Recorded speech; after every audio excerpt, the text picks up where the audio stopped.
बिस्मिल्लाहिर्रहमानिर्रहीम। हज़रत अब्दुल्ला बिन उमर बिन हलास रज़ियल्लाहु ताला अन्हा बयान करते हैं कि रसूल सल्लल्लाहु अलैहि वसल्लम ने अरशाद फरमाया, अल्लाह ताला मेरे एक उम्मती को मखलूक के सामने पेश करेगा, उसके आगे नामा अमाल के 99 रजिस्टर रखे जाएंगे।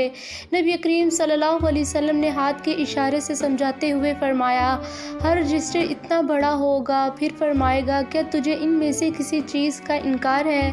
क्या मेरे किरामन कातिबीन ने तुझ पर जुल्म तो नहीं किया?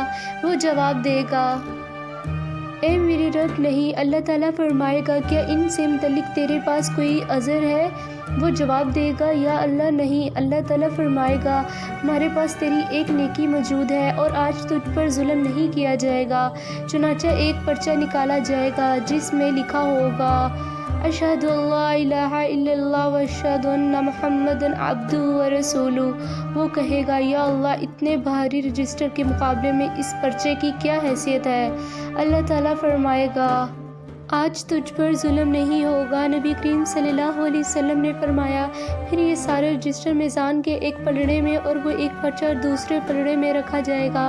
तो सारे रजिस्टर हल्के होंगे और वो एक पर्चा भारी होगा, क्योंकि अल्लाह के नाम के मुकाबले में कोई चीज़ भारी नहीं हो सकती।